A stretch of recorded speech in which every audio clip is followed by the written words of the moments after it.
दोस्तों, क्या आप लोगों को पता है कि ईरान इतना ताकतवर कैसे बना? कैसे उसने अपनी जो पावर है इसको इतना जबरदस्त इंक्रीज कर लिया?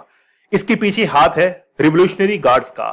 रिवोल्यूशनरी गार्ड्स वो गार्ड्स हैं जिसने ईरान को इतना ताकतवर बना दिया है। खैर, ईरान एक शिया राष्ट्र है, शिया नेशन है, जिसने अपने न्यूक्लियर प्रोग्राम्स को छिपे यानी कि छिपते हुए ही बहुत बेहतरीन तरीके से इसने आगे बढ़ा दिया। लेकिन रिवोल्यूशनरी गार्ड्स की मदद से आज कैसे इतना ताकतवर बन चुका है, तो हम लोग बिल्कुल जीरो से जानने की कोशिश करेंगे और बिल्कुल मैं आपको हाई पॉइंट तक पहुंचाऊंगा और आप लोगों को पूरी कहानी समझ में आएगी कि आखिरकार इनको क्यों बनाया गया, जरूरत क्यों पड़ी और आखिरकार ये कैसे काम करते हैं। चलिए शुरुआत करते हैं। सबसे पहले ये देखिए, ये एक मस्जिद है और मस्जिद के ऊपर फहराता हुआ लाल रंग का एक फ्लैग है। ये मस्जिद कहां पर है? ईरान के अंदर जामकरान मस्जिद इसका नाम है। एक्चुअली में इजराइल ने अटैक किया है ईरान के ऊपर, तो ईरान ने यह डिसाइड किया कि भाई हमारे ऊपर अटैक किया गया है, हम लोग इसका रिटालिएट करेंगे और इसीलिए सबको संदेश देना जरूरी है। और इसी संदेश के अंदर अगर मस्जिद के ऊपर रेड कलर का फ्लैग अगर लहरा दिया जाता है, इसका मतलब है कि हम लोग अब बदला लेने वाले हैं, सभी लोग तैयार हो जाओ। तो ये एक संदेश है ईरान की तरफ से इजराइल के ऊपर। अब रिसेंटली क्या हुआ? रिसेंटली हुआ है कि इजराइल ने ईरान को टारगेट किया और टारगेट करने के अंदर जो ईरान की न्यूक्लियर फैसिलिटीज थी उनके ऊपर इन्होंने अटैक करना शुरू कर दिया। तो इजराइल ने तबरीज, करमानशाह, तेहरान, अराक, नतांज, और ये बहुत इंपॉर्टेंट है नतांज, जिसमें इसने अंडरग्राउंड बहुत सारे न्यूक्लियर वेपन्स, न्यूक्लियर असला जो है उसको छिपा रखा है ईरान ने। अब इजराइल को यह पता है कि यहां पर पूरा का पूरा न्यूक्लियर बेस बना हुआ है, कैसे इसको उड़ाएं। अब इजराइल ने इतना आसानी से तो यह अटैक किया नहीं होगा। इजराइल के पास में एक खुफिया एजेंसी है जिसका नाम है मौसाद।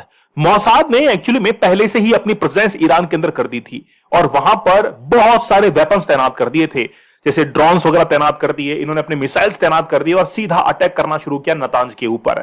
तो और अटैक के ये दृश्य देखकर आप लोगों को बड़ा हैरानी होगी कि ईरान के अंदर इतना खतरनाक तरीके से हमला किया गया है। सिटी जो है वो तबाह हो गई है।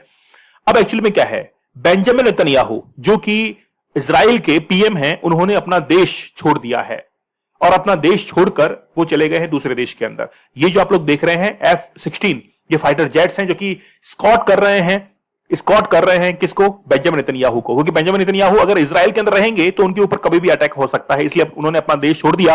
और जब एक देश का लीडर ही खत्म हो जाता है तो इसका मतलब है कि वो देश पूरी तरीके से युद्ध के अंदर हार चुका है। तो इसका एग्जाम्पल है हिटलर। हिटलर जब हार गया था, हिटलर ने जब सुसाइड कर लिया था, तो उसके बाद में क्या हुआ? पूरा का पूरा जर्मनी हार गया। लेकिन जब हिटलर ने ये कहा था in first world war, second world war के अंदर ये कहा कि भाई हम लोग जीतने वाले हैं, तो पूरी जनता उसके साथ में थी। पीएम मोदी ने एक कॉल रिसीव किया बेंजामिन नेतन्याहू की तरफ से और ये कहा कि मिडिल ईस्ट के अंदर हम लोग पीस और स्टेबिलिटी जो है वो बनाकर रखेंगे, आपको घबराने की आवश्यकता नहीं है। और इंडिया के इजराइल के रिलेशंस काफी अच्छे हैं। डोनाल्ड ट्रंप ने यह कहा कि जस्ट डू इट, मतलब इजराइल को बैकअप के तौर पर पावर दे दी और गॉड ब्लेस यू ये कह दिया। Just do it before it too late, मतलब ज्यादा लेट हो जाए उससे पहले अटैक जो है वो कर दो। कहां पर? ईरान के ऊपर। तो इजराइल के प्रधानमंत्री बेंजामिन नेतन्याहू ने एक वीडियो भी बनाया। उन्होंने बताया कि भाई मिलिट्री अधिकारियों को ईरान के न्यूक्लियर प्रोग्राम को तबाह करने का आदेश दे दिया गया है। इजराइल के पास कार्रवाई करने के अलावा अब कोई विकल्प नहीं रहा है। तो इजराइल यानी कि बात यह है कि इजराइल 1967 के अंदर जो अरब कंट्रीज थे उनको 6 डे वॉर के अंदर हरा दिया था। जबरदस्त आज इतिहास याद रखता है इजराइल को कि किस तरीके से एक देश जो कि अस्तित्व में भी नहीं था उसने 1947 के बाद से लेकर 1967 तक इस तरीके से अपने आप को खड़ा किया कि अरब कंट्रीज को उसने 6 डे वॉर के अंदर हरा दिया था। आप लोग पढ़िएगा इतिहास को, बड़ा दिलचस्प है। अब ईरान बेसिकली क्या करता है? ईरान ने क्या किया? यमन के अंदर होतीज को वहां पर खड़ा कर दिया। देखिए, हम लोग रिवोल्यूशनरी गार्ड्स के बारे में पढ़ रहे हैं, तो ईरान ने बेसिकली क्या किया कि एक ऐसी मिलिट्री जो है उसको बनाया 1979 के अंदर, जो कि डायरेक्ट आर्मी तो है नहीं, लेकिन एक्चुअली में क्या करती है, वो इस किंग को प्रोटेक्ट करती है और जो कॉमन आर्मी होती है उससे अलग होती है। तो रिवोल्यूशनरी गार्ड्स ने क्या किया कि यमन के अंदर होतीज को, सीरिया लेबनान के अंदर हिजबुल्लाह को और यहां पर हमास को जो है इजराइल यानी कि गाजा के अंदर हमास को जो है वो बैकअप सपोर्ट वेपन्स देना शुरू कर दिया ताकि वो इजराइल को अटैक करे। और इजराइल को क्यों अटैक करे? क्योंकि यूएसए उसको सपोर्ट कर रहा है। तो यूएसए को क्यों टारगेट कर रहा है ईरान? क्योंकि दोनों के बीच में न्यूक्लियर ट्रीटी हुई थी। ईरान ने यह कहा था कि हम लोग न्यूक्लियर वेपन्स नहीं बनाएंगे 2016 के अंदर, लेकिन बाद में उस ट्रीटी को तोड़ दिया और फिर क्या हुआ, ईरान ने न्यूक्लियर वेपन्स बनाना शुरू कर दिए। ओमान के अंदर रिसेंटली मीटिंग हुई लेकिन उसका कोई भी कंक्लूजन नहीं निकला, क्योंकि ईरान ये चाहता था कि हम लोग तो अब न्यूक्लियर वेपन्स बनाएंगे। ट्रंप ने सीधे तौर पर इजराइल को यह कह दिया कि अब आपको अटैक करना है। कहां पर? ईरान के ऊपर। अगर जरूरत पड़े तो न्यूक्लियर अटैक भी कर दीजिएगा। तो 1953 के अंदर कू जो है वो हुआ था ईरान के अंदर, ठीक है, against Iran elected prime minister Mohammad Mossadegh. और उसके बाद में अमेरिका ने अपना एक वहां पर पपेट जो है वो बैठा दिया था ताकि ईरान के जितने भी ऑयल फील्ड्स हैं उनके ऊपर कब्जा हो सके, उनके ऊपर एनक्रोचमेंट हो सके और रेवेन्यू बढ़ सके, यूके का, ब्रिटेन का और खास में यूएसए का। तो यूके का तो डायरेक्ट कंट्रोल था और यूएसए का इनडायरेक्ट कंट्रोल ईरान के ऊपर था। अब जिस समय बराक ओबामा थे उस समय ईरान के साथ में डील हुई थी। ईरान ने क्या किया है कि अपने बेसमेंट्स के अंदर अंडरग्राउंड जो है वो अपने न्यूक्लियर वेपन्स को तैयार कर लिया है, न्यूक्लियर मिसाइल जो है वो तैनात कर ली है।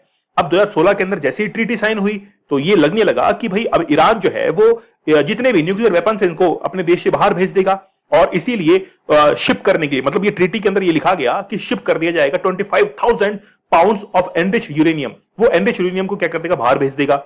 डिसमेंटल कर देगा 2/3 सेंट्रीफ्यूगल्स को जिससे न्यूक्लियर वेपन्स चलते हैं। मतलब धीरे धीरे वो अपने आप को क्या कर लेगा? न्यूक्लियर वेपन्स फ्री कर लेगा। लेकिन जैसे ही उसने इस ट्रीटी को तोड़ा तो यूएसए ने कई सैंक्शंस जो है वो किसके ऊपर लगा दिए? वो ईरान के ऊपर लगा दिए कि भाई अब जो है ईरान के साथ में कोई भी देश व्यापार नहीं करेगा, कोई भी ट्रेड जो है वो उसके साथ में नहीं होगा। तो डील के साथ में जहां पर केवल एक न्यूक्लियर बॉम्ब बना पा रहा था, विदाउट डील ईरान जो है वो बहुत सारे न्यूक्लियर वेपन्स बना सकता है और वो भी बहुत कम टाइम के अंदर। अब ट्रंप ने यह कह दिया कि अगर वे कोई डील नहीं करते हैं, मतलब ईरान जो है वो न्यूक्लियर ट्रीटी पर साइन नहीं करता है, तो बमबारी होगी और यह ऐसी बमबारी होगी जिसे उन्होंने पहले कभी नहीं देखा होगा। अब बात करते हैं हम लोग रिवोल्यूशनरी गार्ड की, जिसके ऊपर ये टॉपिक डिपेंड है। रिवोल्यूशनरी गार्ड क्यों बने, क्या इनका अस्तित्व है, क्या इनकी पावर है, वो हम लोग देखते हैं। चलिए, तो ईरान की एक ताकतवर फौज है जिसका नाम है इस्लामिक रिवोल्यूशनरी गार्ड कॉर्प्स और इसको पासर दारान कहा जाता है। पास दारान जो है वो कहा जाता है ईरान के अंदर। अभी इतनी ताकतवर कैसे बनी? देखिए 1979 के अंदर वहां पर डेमोक्रेटिक स्टेबिलिटी बिल्कुल भी नहीं थी। तो इस समय इस्लामिक क्रांति आई थी और इस्लामिक क्रांति से, उस रिवोल्यूशन से बचने के लिए ही रिवोल्यूशनरी गार्ड जो है इनका अस्तित्व आया। और आईजीआरसी ईरान की जो आम आर्मी जो है, जनरल आर्मी है, उससे बिल्कुल अलग है और वहां के जो सुप्रीम लीडर है अली खौमेनी, उनके इशारे पर यह काम करती है। ये फोर्स बॉर्डर पर तैनात होती है। इसके अलावा देश के अंदर जितने भी कोई, अगर मान लीजिए कि रिवोल्यूशन चल रहे हैं, कोई आंदोलन चल रहा है, उसको दबाने का काम करती है और इसके पास में लगभग 1.25 लाख सैनिक हैं और इसके साथ ही रिजर्व फोर्स भी है जिसे बसीज मिलिशिया कहा जाता है। ठीक है, तो इसके पास में, ईरान के पास में 1.25 लाख सैनिक हैं और उनको मिलिशिया जो है वो कहा जाता है। बसीज में आम लोग भी होते हैं जो जरूरत पड़ने पर बुलाए जा सकते हैं। मतलब जैसे इजराइल के अंदर देख लीजिए, इजराइल जो है वो अपने एजुकेशन के अंदर ही एक वेपन्स की ट्रेनिंग देने की कोशिश करता है, देता भी है वो, ठीक है, और उनको ही ईरान के अंदर क्या कहा जाता है? मलिशियस जो है वो कहा जाता है। अब एक्चुअली बात करें, मिसाइल और ड्रोन प्रोग्राम चलाना ये इनकी ट्रेनिंग के अंदर शामिल होता है। ग्राउंड फोर्सेस को टैकल करना है, नेवी ऑपरेशन संभालना है, ठीक है। मतलब देखिए हर तरीके से इनको ट्रेन जो है वो किया जाता है। अब कुर्द फोर्सेस ईरान के दुश्मनों के खिलाफ लड़ने वाले ग्रुप्स को ट्रेनिंग और हथियार देती है। तो कुर्द फोर्सेस, अब एक्चुअली में हमने पहले सीरिया के अंदर भी कुर्द फोर्सेस को देखा है। तो कुर्द जो होते हैं वो ट्रेनिंग और हथियार देते हैं किनको? ईरान के दुश्मनों को, ठीक है, ईरान के दुश्मनों के खिलाफ लड़ने के लिए, ठीक है। आईआरजीसी से जुड़े लोग संसद, अदालत और सरकारी कंपनियों में बड़े बड़े पदों पर बैठे हुए हैं। अब पता ही नहीं लगता है कि वो किसको सपोर्ट कर रहे हैं। हर देश के अंदर, जैसे यमन के अंदर देख लीजिए, सीरिया के अंदर देख लीजिए, वो छिपे हुए जो है उनको सपोर्ट करते हैं। और एक्चुअली में IRGC construction, petroleum, telecom, private sector के अंदर भी ये लोग काम करते हैं और बहुत पैसा कमाते हैं, जिससे आईआरजीसी को काफी सपोर्ट मिलता है। अब आप देखिए कितना ताकतवर ये हो चुका है। तो आईआरजीसी जो है वो आज ईरान की सबसे बड़ी ताकत बनी हुई है। लेकिन जैसे ही जैसे आईआरजीसी का जो हेड था, कमांडर था, 2019 के अंदर उसको मार गिराया था, है ना, कासिम सुलेमानी उसका नाम था, और यूएसए ने एक ड्रोन अटैक के जरिए उसको गिरा दिया था। उसके बाद से ईरान जो है वो काफी खुन्नस खाया हुआ है यूएसए से। इसीलिए आज ईरान इतना ताकतवर बन चुका है। लेकिन आज इजराइल और ईरान के इस कॉन्फ्लिक्ट के अंदर कौन जीतेगा, मुझे आप लोग कमेंट सेक्शन में जरूर बताइएगा। लेकिन इजराइल ये कहता है कि यार हम तो वैसे ही नए हैं, हमारे पास में क्या है, हम तो इसको अब खत्म करके रहेंगे। तो अब देखना होगा कि कैसे ये थर्ड वर्ल्ड वॉर जो है इसकी तरफ हम लोग बढ़ रहे हैं। बात यह है कि अब युद्ध जो है वो बड़ा भीषण होगा। आप लोगों का क्या मानना है मुझे आप लोग कमेंट सेक्शन में जरूर बताइएगा। चैनल के ऊपर नए हैं तो सब्सक्राइब आप लोग जरूर कर दीजिएगा।